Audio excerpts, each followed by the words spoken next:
ñu leen di nuyu yéen ñi nga xam ne abonné chaîne bi di xalaat ñu leen di gërëm di leen jaajëfal di leen dalal ci seen nouvelle vidéo tey ñuy waxtaanee li nga xamante ni mooy bouillon yi maanaam produit yi nit ñi di utiliser rawatina ñi di jigéen ñi maanaam ci seeni togg dañu gis ni fii ci Sénégal de plus en plus li nga xamante ni mooy ay bouillon comme ay jumbo ay Maggi ay Aja Jonge bëri na ay produits yoo xamante ne nii c'est des bouillons ay entreprises di ko defar di ko jaay ñi nga xamante ni ñooy sénégalais yi ñu gis ne tamit entreprise yooyu dañuy profiter ci li nga xamante ni nii mooy yenn événements yi wala ci yenn fêtes yi comme weeru koor wala korité tabaski wala yeneen événement pour promouvoir gën a jaay li nga xamante ni mooy produit yooyu malheureusement nag produits yooyu noonu ñu tuddee ay bouillon ma lim quelques produits yi nga xamante ni moo gën a fës fii ci Sénégal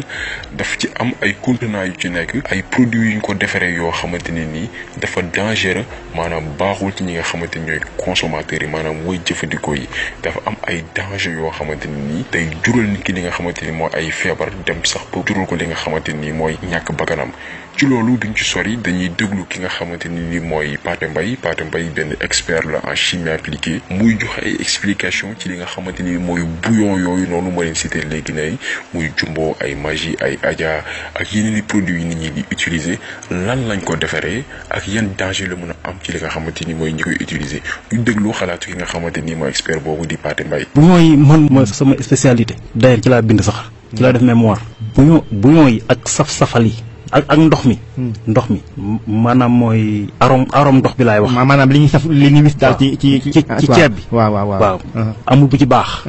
dafa am posen bu naan glutamate de sodium moom lañ ko simé. ñu bari dañoo yaakaar ne bouillon yi dafa am xorom mais amul xorom benn pepp xorom amu ci. maanaam li muy saf na yëpp du xorom. du xorom de loolu mu mooy posen bi saf xorom posen bi. mooy moom la ñuy wax sel chimique te bouillon dafa am fu mu jógee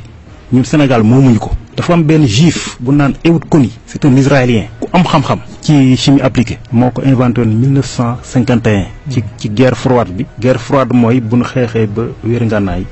ku ne day faagaagal sa morom te du ko xam léegi Ehud Koni nag lëkkaloog américains yi créé bouillon yi di ko jaay arab yi wër Israël pour ñu dëkk hôpital di feebar di dëkk hôpital ndax bañ a xeex Israël ndax ku amul wér-gu-yaram moom doo tala xeex waaw ku amul wér-gu-yaram doo tala xeex muy juróomi réew yi wër Israël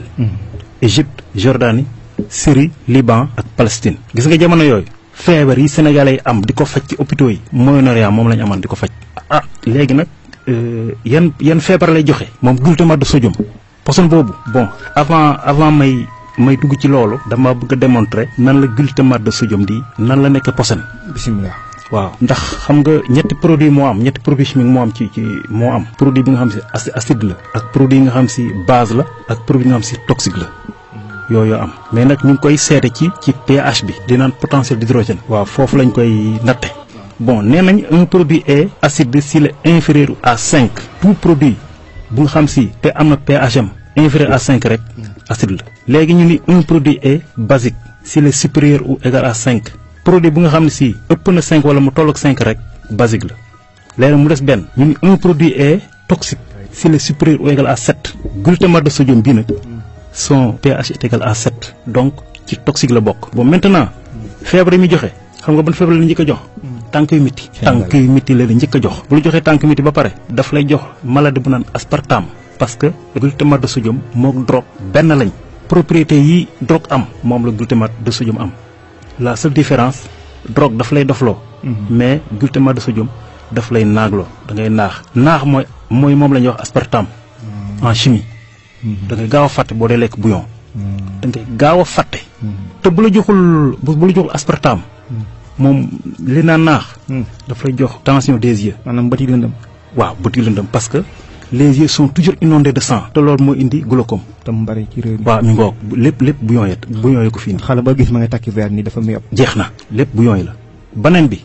day bënn bëñ fii ne am na sax ñuy jël bouillon yi di ko fajee ku ci sa bëñ boo ci defee bouillon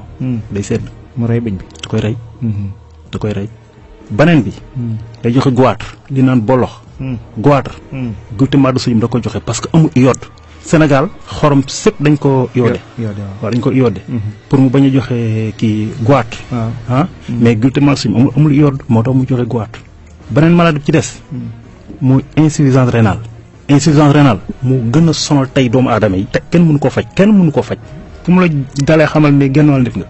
bon insuffisance rénale mooy lan mooy am na ñaari rein ne ci ginnaaw nii. yooyu mooy fóot deret ji. rôle am mooy fóot deret ji. chaque jour dinañu fóotal 200 litres de sang te duñ ko yëg. chaque jour 200 litres de sang. rein yi dinañu ko fóotal ci biir organisme bi te duñ ko yëg. ko defee da ngay saw rek bu ko fóotee ba pare nag poutine yi daf koy tuur ci vessie bi mu gonflé nga saw nga dem sawi. xanaa loolu mu tax yenn saa yi ba dem ba am yenn âge yi rek maanaam nga am problème mu maanaam tuur ndox. parce que tuur ndox ci mag ñi rek lañ ko xamee woon maanaam feebar boobu léegi ndaw ñi di ko am fekkoon bouillon yooyu moo indi. waaw moom laa la wax kii bouillon yi boo ko dee lekk au fur et à mesure. parce que biir kii bi roño yi li naan ñebbe fii. ñebbe yi rein yi ci biir dafa am ay néphron. def naa 16 la yaakaar naa bu ci nekk dafa am 16 ñaar la 32 néphron yi nag glutamate de sodium da koy attaqué di ko détruire benn par benn bu demee ba 32 yëpp jeex nag dialyse parce que la daan filtré sang bi amatu fa. lépp bouillon bi moo ko indi. lépp bouillon boo ko indi. day tële loolu. glutamate de sodium. bon démonstration bi gën a gaaw bu nga xam si ñëpp xam nañ ko. boo amee bëy bu alde. wala xar mu alde. jëlal ñaari bouillon n'importe lequel nag jël ñaari bouillon nga def ko ci repas jox ko mais nag bu ëppee ñaar day dee de. bu ëppee ñaar day dee de posen bu foor la la wax.